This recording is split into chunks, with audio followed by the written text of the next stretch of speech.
Buenas tardes. Creo que damos inicio a este nuevo bloque, que creo que es nuevo, es completamente nuevo dentro de la configuración del evento, que ya está en su octavo año, y para lo cual debo también dar las gracias a la organización por darnos cabida a los que nos preocupamos o nos dedicamos un poco más profesionalmente a la parte bioética, ¿no? Dentro del campo de los intensivos. En concreto, la reciente o cada vez más alejada ya pandemia COVID puso de manifiesto que no solo dependíamos de aspectos técnicos cada vez más complejos, como hemos ido viendo a lo largo del día, sino que también nos obligaba o enfrentaba a la sociedad a una situación totalmente nueva, ¿no? Que era de repente, en el mismo momento histórico, toda la humanidad está hablando de un único tema que casualmente de salud y sobre un área en la cual había muy poco conocimiento previo, que son los cuidados intensivos, ¿no? Entonces, y además, no solo descubren la UBI o los cuidados intensivos en general, sino que descubren que somos muy pocos a nivel mundial y que además tomábamos de manera habitual decisiones que para el que no conocía los intensivos eran totalmente novedosas o incluso dramáticas, ¿no? Como el tener que seleccionar a los pacientes que Ahí en un llegó momento Nani. determinado pueden entrar o no en una unidad de cuidados intensivos, ¿no? Todo eso generó un cúmulo de conocimientos que ahora, pasados los años, quizás debemos repasar y plantearnos si realmente hemos sacado algún aprendizaje útil de cara a lo que pueda venir, ¿no? Paso directamente a mi presentación, ¿no? Que realmente lo que se intentaba o lo que intentaré dilucidar en este brevísimo periodo de tiempo es cómo podemos navegar, ¿no? Moralmente o desde el punto de vista ético, no solo ya como lo hicimos durante la pandemia de COVID, ¿no? Sino en cualquiera de las que estén por venir, ¿no? Esta imagen seguramente es muy conocida para la mayoría de vosotros.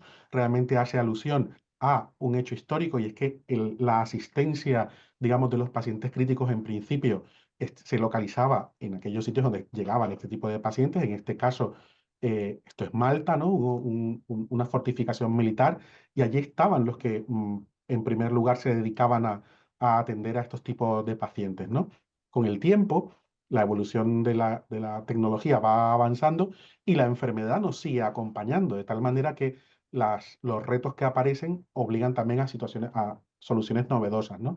A la izquierda vemos un pabellón de tuberculosos, a la derecha vemos lo que fue la epidemia de polio en Copenhague, ¿no? En el año 52, y cómo obligó a una evolución rápida de unos nuevos sistemas de soporte vital que hasta ese momento eran desconocidos, ¿no? Y por tanto pasamos muy rápidamente, por decirlo de alguna manera, ¿no? Del concepto de la izquierda, ¿no? El médico de la peste, ¿no? Que era poseedor de una capacidad, ¿no? De un determinado acabar con la vida de aquel sufriente, ¿no? Con ese estoque que lleva en la mano derecha, a la imagen que vivimos prácticamente todos los que estamos intensivos de un necesidad de estar protegidos totalmente y cumpliendo de alguna manera las mismas funciones que cumplía el médico de la peste, ¿no? Con más tecnología, pero en el fondo la misma.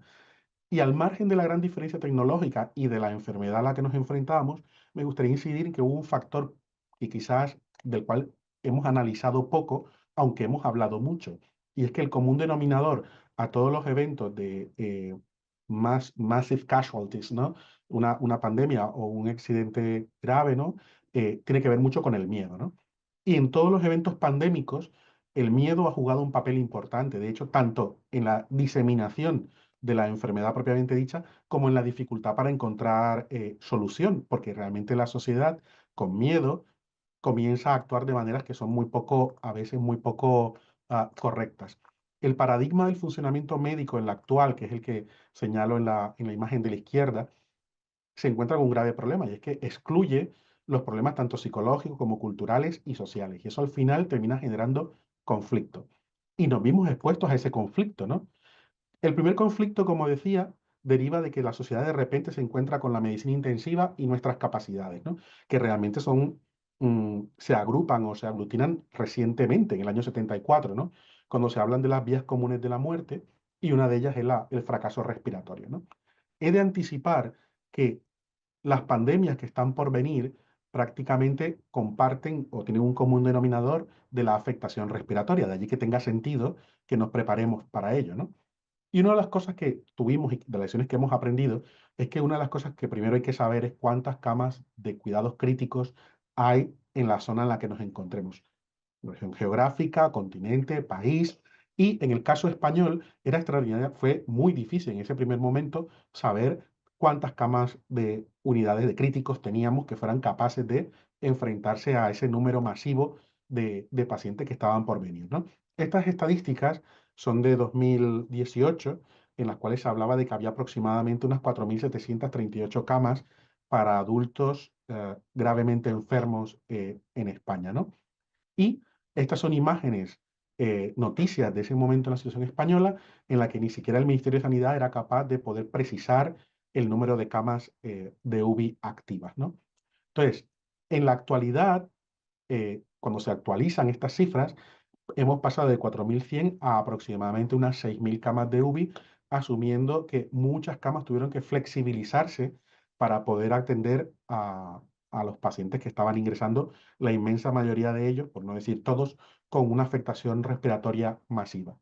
Curiosamente, cuando hablamos de conocer los números de camas de UBI en un país, me encuentro con, estaba haciendo búsquedas, ¿no? De países que pudieran ser muy disímiles entre sí, dada la naturaleza global de este evento, y me encuentro con que en estas estadísticas del año 2014, que se actualizaron luego a 2017, España decía que había aproximadamente 238 camas por cada 100.000 habitantes. Y curiosamente, en ese mismo periodo de tiempo, en Kazajistán, que está en las antípodas, digamos, por tamaño, por volumen de población o por situación socioeconómica, Kazajistán presentaba estadísticas de que tenía 418 camas por cada 100.000 personas. Esta diferencia estadística ya nos ilustra que el problema en que se encontró España no fue solo el español. Creo que a nivel mundial sigue habiendo en muchos países un gran problema para establecer de cuántas camas disponen. Y esto es tremendamente importante si finalmente vamos a tener que establecer políticas de restricción de ingresos, por ejemplo, o políticas de triaje. Es imposible triar adecuadamente si ni siquiera sabemos cuántos recursos de críticos tenemos, ¿no? Estas estadísticas comparativas nos vienen también a ilustrar otro fenómeno que está ocurriendo en la actualidad, y es la tremenda ampliación de las poblaciones que pueden ser afectadas, ¿no?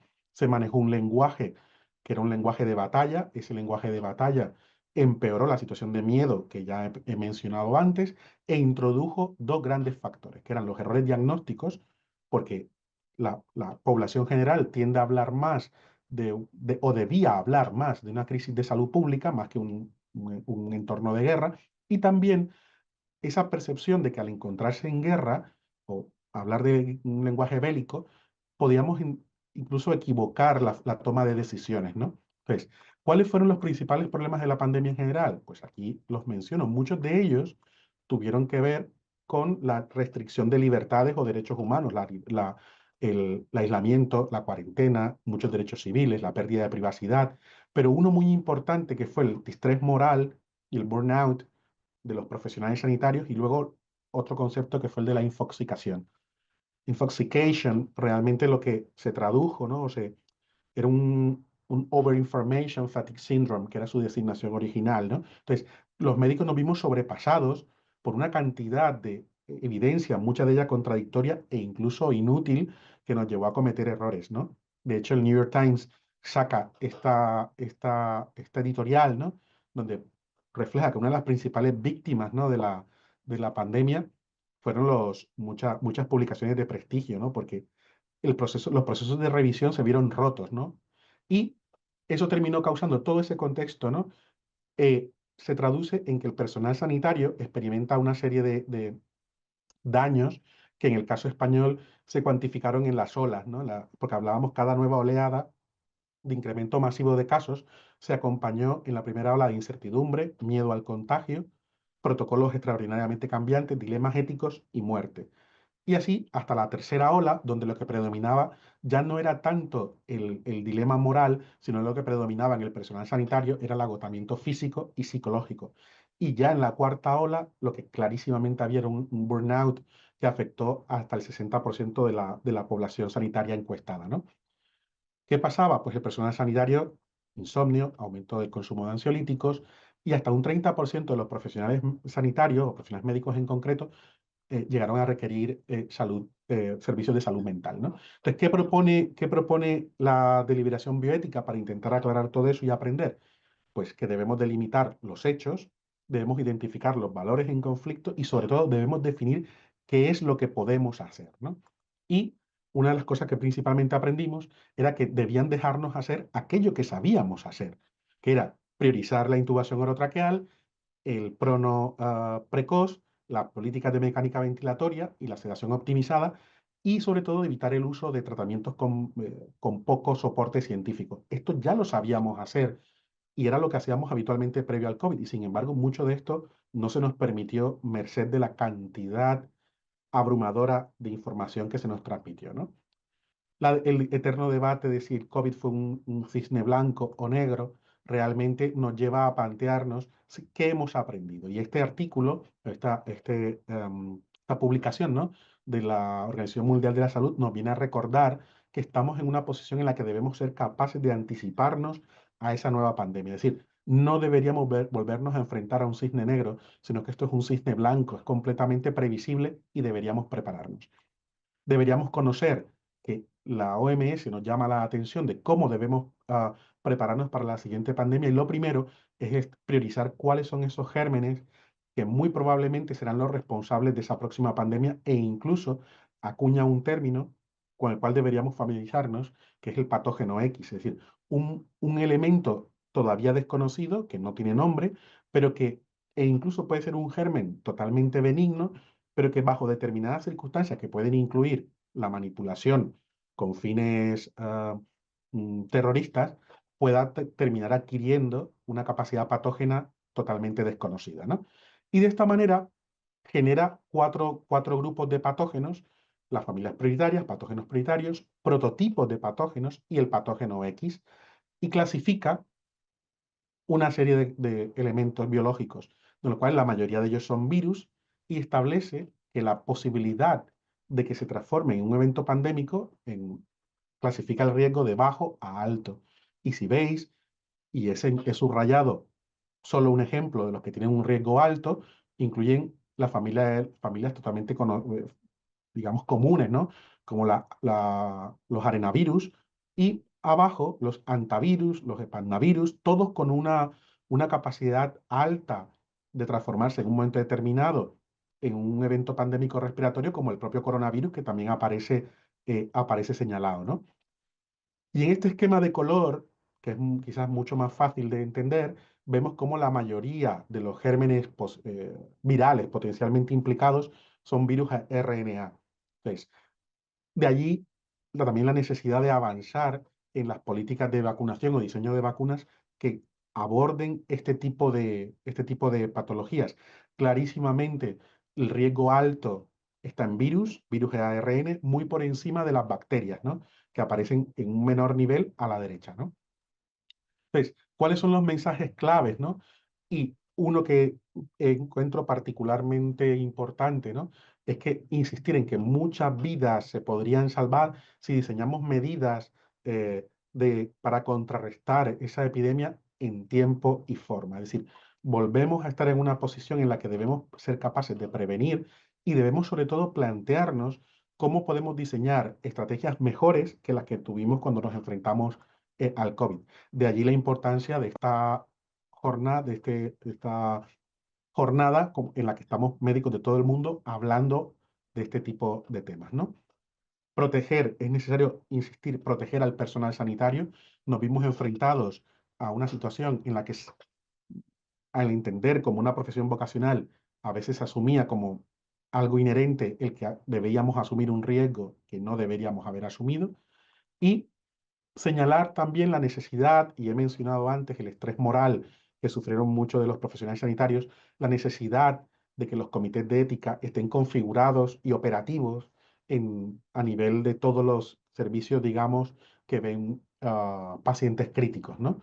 De hecho, el Comité de Bioética Español fue el primero que planteó que debíamos tener un acceso prioritario a las UBIs o a los recursos de protección, dado que si esa línea de batalla quieramos los sanitarios, caíamos, el resto de la sociedad iba a ir detrás, ¿no?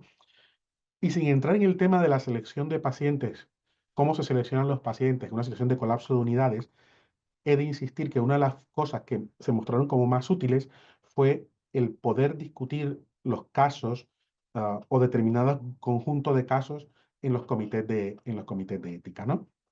Y ya para finalizar, ¿cuál es la proyección práctica, ¿no? de la deliberación bioética en un contexto pandémico? Pues las principales conclusiones que sacamos en el caso concreto del COVID son las que señalo aquí.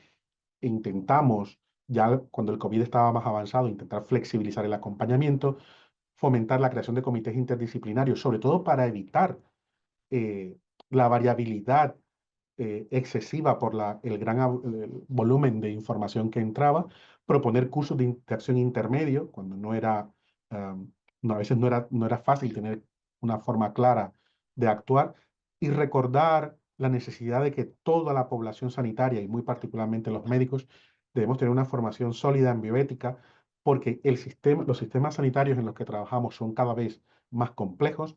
Tenemos que tener claramente definidos los valores comunes que deben guiar las políticas de salud pública, conceptos de enfermedad, salud, vida, muerte, cuidados al final de la vida, etcétera, ¿no? Y sobre todo que podamos entender todas las profesiones sanitarias cuál es el alcance real o el espectro de acción real de nuestra obligación profesional con la sociedad, ¿no? Es decir, cuál es el impacto social de nuestro trabajo, ¿no? Y la última diapositiva que quería presentar era esta, ¿no? Que en cualquier caso y con independencia de la situación en la que nos veamos enfrentados, las decisiones de triaje deben estar soportadas por protocolos y recomendaciones. Si desafortunadamente en ese momento no tuviéramos un conocimiento cierto del patógeno, pues debemos acudir a lo que conocemos como una vía sólida para evitar la irrupción de tratamientos o políticas de terapia totalmente desconocidas que en algunos casos pueden ser dañinas, ¿no? La edad nunca debe ser el único elemento para considerar la aceptación de los pacientes o su ubicación. Apoyar la decisión de triaje en equipos donde no fuera un único médico, ¿no? Que en el caso de una pandemia hay más pacientes que no solamente los afectados por esa pandemia, y evitar la utilización de términos como la utilidad social, ¿no? O la inutilidad social para referirse a poblaciones discapacitadas o en edades que se entiendan como poco prioritarias, ¿no? El resto de criterios los veis claramente allí.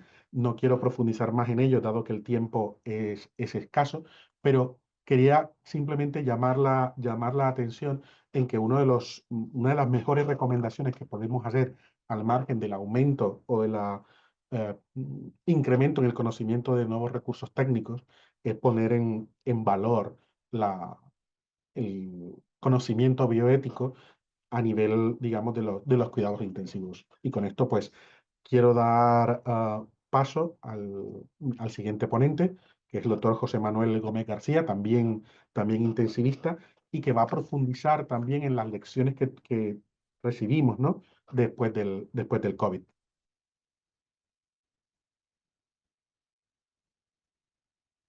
Hola, buenas tardes, muchas gracias. Bueno, comparto mi presentación.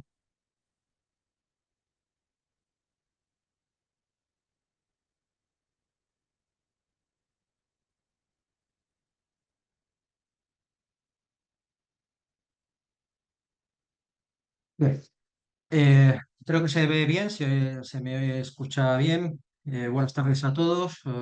Saludos desde Madrid. Muchas gracias a los organizadores, especialmente al doctor Julio Villanueva y al doctor Pablo Cardinal. También muchas gracias al equipo de soporte técnico que nos permite fluir estas charlas y a los patrocinadores de este Día del Pulmón Crítico.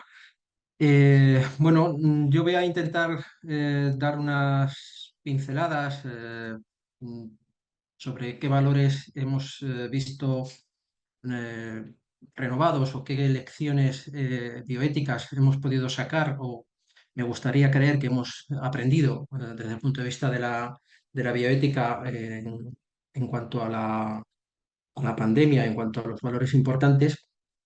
Yo creo que hay que destacar la solidaridad, que es un valor que hemos visto reforzado durante la pandemia, la solidaridad que ha existido entre vecinos, entre conciudadanos, la solidaridad que ha existido también a nivel de diferentes organizaciones científicas que han puesto a disposición de todos los investigadores los hallazgos que hayan podido obtener durante esta pandemia.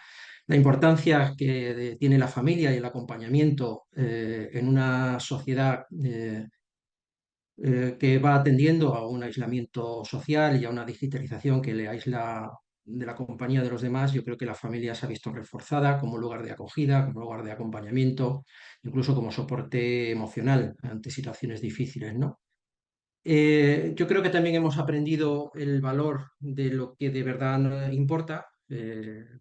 A veces estamos enfrascados en una sociedad de la producción, del consumismo y del rendimiento, ¿no? Y nos olvidamos de cosas que verdaderamente importan. Y me gustaría creer que esta pandemia nos ha vuelto a mirar aquello que verdaderamente es importante, es la salud, es la familia, es el compartir momentos, el estar juntos y tener momentos para estar acompañados y disfrutar de la vida. Yo creo que también el hecho de haber disminuido la actividad, no solamente a nivel de adultos, sino también de los niños, ha hecho que volvamos a una pausa que bien, pues ha sido obligada, esta potencia negativa, ¿no? De decidir no hacer cosas, ¿no? Algo impuesto, pero esta pausa nos ha permitido también un momento de reflexión, un momento de aburrimiento. El aburrimiento es en parte base fundamental para la creatividad y yo creo que eso también se ha impulsado durante la pandemia. Hemos visto también que el medio ambiente se ha visto favorecido por que las fábricas dejaron de funcionar y los coches dejaron de circular y eso repercutió muy positivamente en los niveles de contaminación. Hemos asistido a un empoderamiento de la ciencia, ¿no? Como pilar fundamental del conocimiento, como instrumento básico para intentar solucionar problemas de salud, y esto se ha visto reforzado. Hemos visto cómo el trabajo en equipo es importante, es fundamental para superar situaciones difíciles, situaciones complejas, catástrofes como la que hemos vivido durante la pandemia y catástrofes como la que estamos viviendo y muy de cerca nuestros amigos y compatriotas de Valencia, donde el trabajo en equipo es fundamental, ¿no? Para salir de situaciones tan complicadas como fueron la pandemia o como ha sido la reciente Dana. Y, y hemos visto como que la salud es un valor muy importante, que tenemos que cuidar, que tenemos que preservar y hemos visto también cómo se han visto fortalecidas o empoderadas, ¿no? Las profesiones sanitarias y otras profesiones eh, bueno, pues que han jugado un papel fundamental en el afrontamiento de los problemas surgidos de la pandemia. Bueno, ¿qué es cuestiones bioéticas hemos aprendido? Vamos a ir una por una, vamos a primero las decisiones de triaje, ¿no? Eh, yo creo que es consustancial, ¿no? Bueno, no lo creo, es evidente, ¿no? Que es consustancial a un sistema de salud universal, equitativo, la escasez de recursos. Es algo que incluso en situaciones de holgura estamos sometidos a esa necesidad de distribuir adecuadamente los recursos y por tanto es inherente, ¿no? A la asistencia sanitaria. Y hay que establecer un equilibrio, hay que intentar establecer un equilibrio muy complejo entre diferentes situaciones, ¿no? Pues racionalizar el gasto, mantener la necesidad de ciertos colectivos minoritarios, establecer un equilibrio entre la equidad y la utilidad, en fin, diferentes situaciones muy difíciles de compaginar, pero que fuera de catástrofes o situaciones extremas, pues es más fácil de poder llegar a un consenso y a una decisión deliberada, ¿no?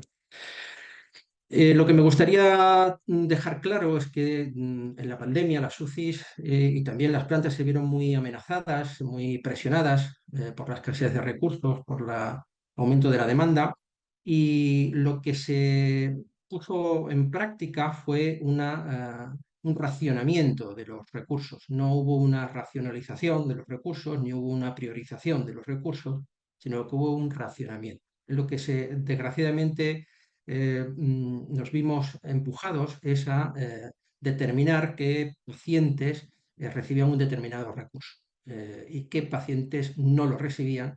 Y como estos recursos eran recursos vitales, tenían unas altas probabilidades de fallecer. Lo primero que hay que hacer ante la escasez de recursos es aumentar los mismos, ¿no? Y por eso se fabricaron respiradores en lugares donde habitualmente no se hacían, ¿no? Como podía ser la SEAT, ¿no? Y también disminuir la demanda. Y el confinamiento fue un instrumento para intentar disminuir la demanda para que no se consumieran de forma tan acelerada los recursos disponibles, ¿no? Y esto nos lleva a la ética del racionamiento. Lo que voy a intentar un poco explicar en qué consiste esto de la ética del racionamiento. Cuando un paciente o el médico intensivista decide ingresar a un paciente en un unidad de cuidados intensivos fuera de situaciones catastróficas y de extrema necesidad, tiene una serie de criterios de inclusión, también tiene una serie de criterios de priorización. En este caso, priorizas a un paciente con respecto a otro, pero no lo excluyes al segundo paciente, sino que esperas a tener disponible ese recurso para podérselo proporcionar, porque ese paciente puede esperar a que ese recurso esté disponible. Y otros criterios de no ingreso es el criterio de futilidad. Evidentemente, eso es una buena práctica clínica. Si no es eficaz el ingreso en una unidad de cuidados intensivos para un paciente, no debe ser ingresado porque sería una mala utilización. Esto es lo que habitualmente utilizamos en situaciones de normalidad. Pero ¿qué ocurre en las situaciones de extrema necesidad, de catástrofe, de pandemia COVID, por ejemplo? Pues que debemos o estamos obligados a recurrir a otra serie de criterios que son criterios de eficiencia. Criterios coste-oportunidad, coste-beneficio, coste-efectividad, ¿no? Estos criterios de eficiencia nos remiten a una ética del rendimiento, del máximo beneficio. Y esto no es más que la ética utilitarista o la ética de los fines, ¿no? La ética teleológica. ¿No? El- en situaciones de normalidad, cuando estos recursos están disponibles, ponemos en práctica criterios deontológicos, criterios de equidad, criterios como el derecho a la salud, la no discriminación y la igual dignidad entre todos los seres humanos. Lo que ocurre es que cuando estos recursos son tan escasos, estos criterios deontológicos son insuficientes. Insuficientes y hay que recurrir al mal menor, que es la ética utilitarista, la ética del racionamiento, ¿no? Y intentar realizar un racionamiento ético, porque los criterios deontológicos basados y fundamentados en la equidad son insuficientes para la toma de decisiones, porque aun todos teniendo el mismo derecho a la salud, todos eh, estar protegidos por la no discriminación y todos teniendo la misma dignidad, aún así tenemos que tomar una decisión y tenemos que recurrir a algunos criterios para poder tomar esta decisión equivocándonos lo menos posible. Y el racionamiento, la ética del racionamiento nos conduce a una decisión trágica porque racionamos un recurso vital, como es un respirador, y esto puede provocar el fallecimiento de la persona. Por tanto, nos enfrentamos a un dilema, que es un dilema, es algo inevitable, es algo trágico y es algo moralmente irresoluble. Aunque nosotros tengamos el hecho práctico de resolverlo, queda en nosotros un residuo moral, una carga moral de difícil resolución y que queda un mal sabor de boca desde el punto de vista de la ética, ¿no? Lo trascendente de un dilema es precisamente eso, ¿no? Que es trágico, que es inevitable. Porque bueno, pues elegir entre el bien y el mal puede ser relativamente sencillo, ¿no? Entre lo bueno y lo malo puede ser relativamente sencillo. Uno no necesita grandes conocimientos en ética para decidir entre el bien y el mal. lo que es fastidiado, lo que es difícil, lo que supone un estrés moral y una carga moral difícilmente llevable es elegir entre dos males. Y ahí es donde la ética tiene que tomar partido y tiene que hacerse presente, ¿no? Escoger entre dos males y de entre los dos males, ¿cuál es el mal menor? Nuevamente, la ética utilitarista, ¿no?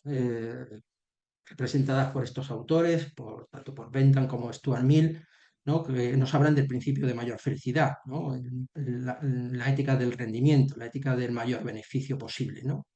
Al fin de cuentas, esto nos remite al sacrificio de unos pocos por el bien de muchos, ¿no? Manteniendo la dignidad de todo ser humano, a veces no hay más opciones que coger el mal menor, ¿no? El mal que provoca el menos daño, ¿no? Y si todas las vidas son iguales, pues intentemos tomar decisiones para salvar el mayor número de vidas iguales.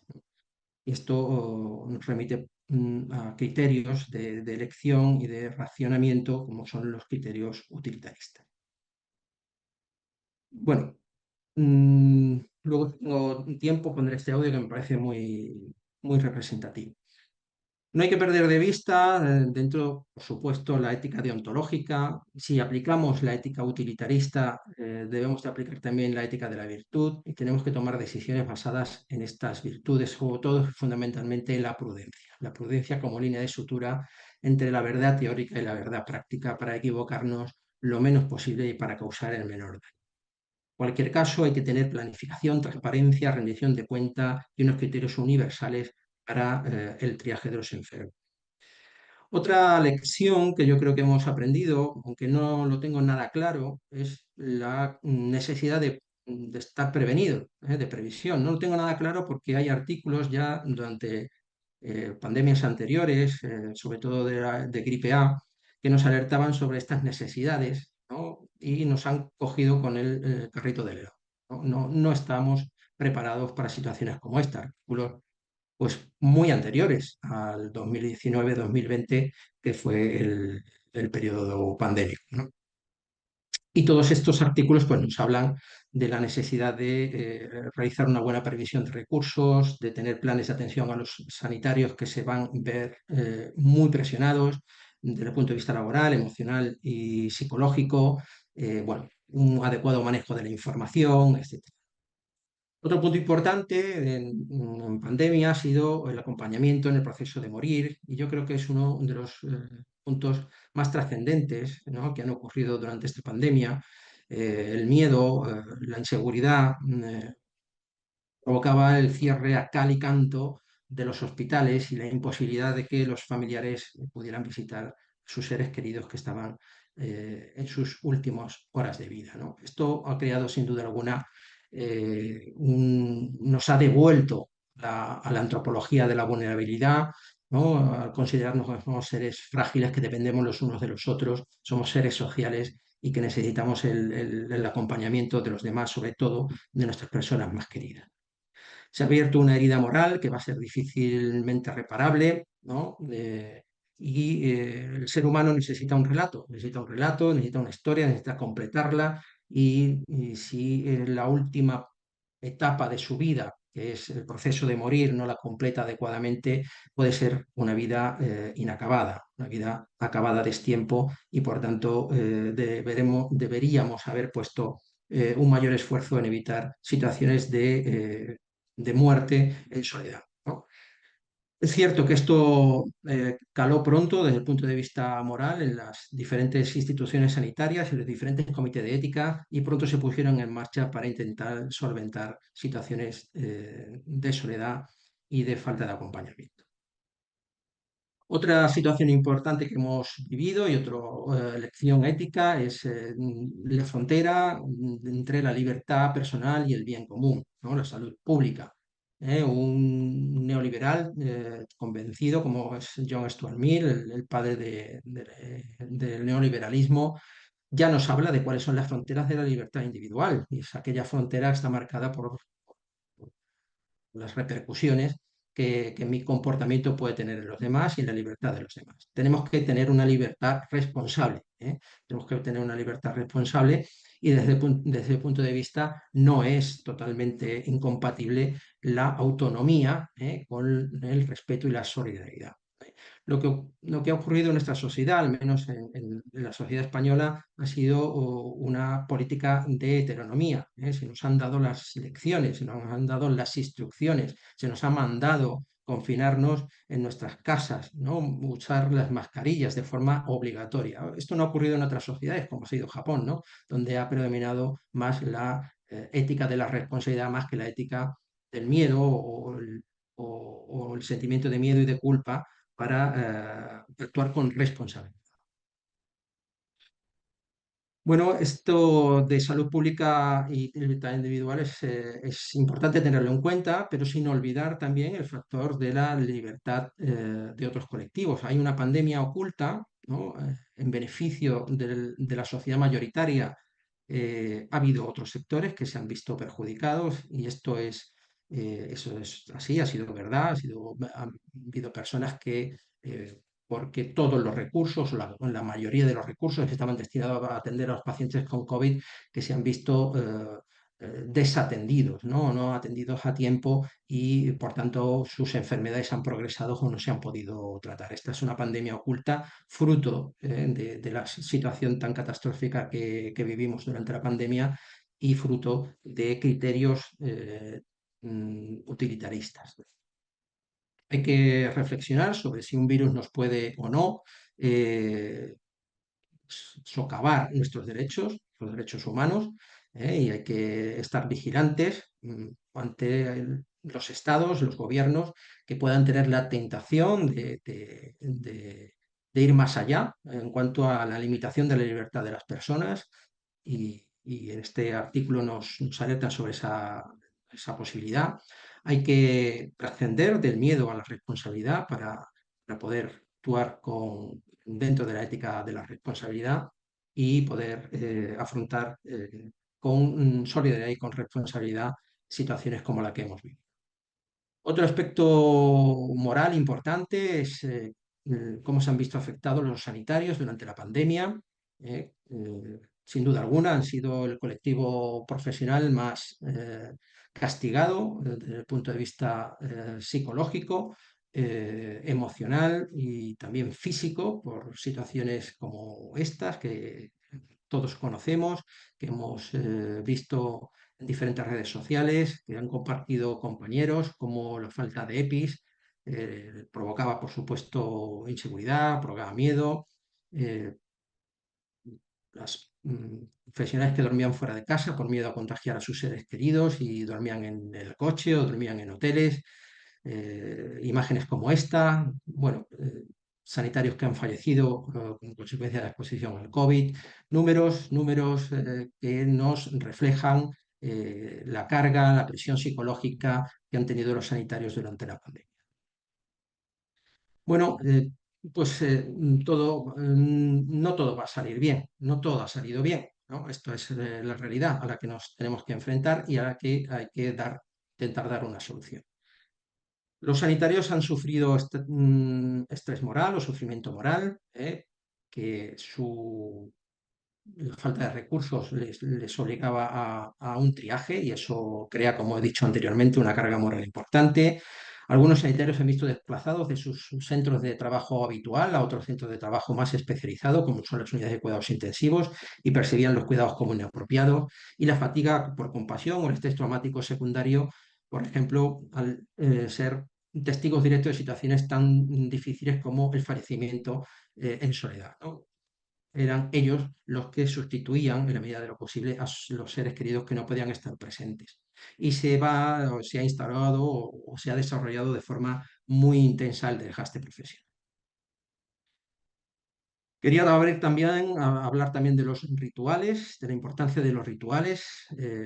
Tenemos rituales en nuestra sociedad, rituales como darnos la mano, el juego colectivo, el duelo, la ceremonia del té, otro tipo de rituales que están presentes en nuestra y en otras sociedades que han desaparecido durante la pandemia. Durante el periodo pandémico de confinamiento estos rituales han desaparecido y son muy importantes.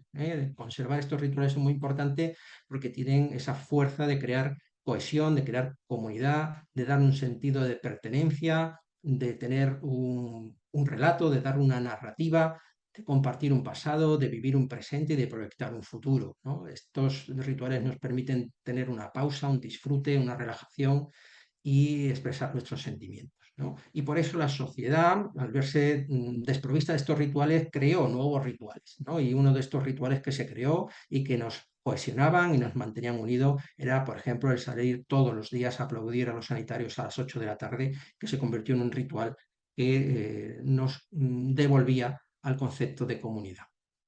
Quería finalizar con la esperanza. Yo creo que la esperanza es un valor que hay que retomar con fuerza, es un valor que está muy en relación con la fe, con la trascendencia, con el amor, que son virtudes espirituales fundamentales, indispensables para superar situaciones trágicas como ha sido la pandemia, ¿no? Otras virtudes, como puede ser la templanza, la fortaleza, la prudencia, son insuficientes para superar situaciones de catástrofe. Estas virtudes nos llevan hacia la supervivencia más que hacia una vida plena de sentido, ¿no? La fe, la transparencia, la esperanza y el amor sí que nos conducen a una vida de verdad. La esperanza es, pues, centrarse en el todavía no y en el a pesar de. La esperanza es activa porque busca lo venidero, busca y trabaja por lo que está por venir, y porque ese porvenir es algo bueno. La esperanza no trabaja basándose en el éxito, trabaja basándose en un objetivo que cree que es bueno para los demás, ¿no? La esperanza nos permite combatir el miedo. El miedo nos impulsa a la mera supervivencia y la esperanza no niega lo negativo, sino que precisamente surge de lo negativo, surge de la desesperación, ¿no? Y de esa fuerza negativa, de ese concepto negativo, surge la esperanza como instrumento fundamental para superar situaciones difíciles, ¿no? Y la esperanza pone el objeto en el yo y no en el nosotros, generando comunidad. Por tanto, la esperanza no es optimismo, el optimista es pasivo, es un tiempo cerrado, el tiempo futuro para el optimista es cerrado, es un tiempo bueno, es un tiempo cargado de cosas buenas. La esperanza no niega lo negativo, sino que lo incluye dentro de su concepto. No es resignación y no es psicología positiva ni pensamiento positivo, que está muy centrado en el narcisismo y en la idea de que nosotros somos dueños de nuestra propia felicidad. Eso privatiza la felicidad y nos aleja del sufrimiento ajeno y mina mucho la empatía y la compasión, ¿no? La esperanza no es pensamiento positivo. La esperanza no es nada de esto. No es salimos más fuertes, la felicidad está en mi interior, todo va a salir bien y es una gran oportunidad, ¿eh? La esperanza, como decía el filósofo de la esperanza, Gabriel Marcel, pensando en nosotros he puesto mis esperanzas en ti. Yo creo que este es un mensaje con el que quería finalizar para retomar este valor tan importante que es la esperanza, que es un valor activo que nos construye como futuro y que mm, nos interpela, ¿no? A cuidarnos los unos de los otros. Nada más, muchas gracias y aquí os dejo también mi contacto si queréis transmitirme alguna duda o cualquier cosa. Muchísimas gracias.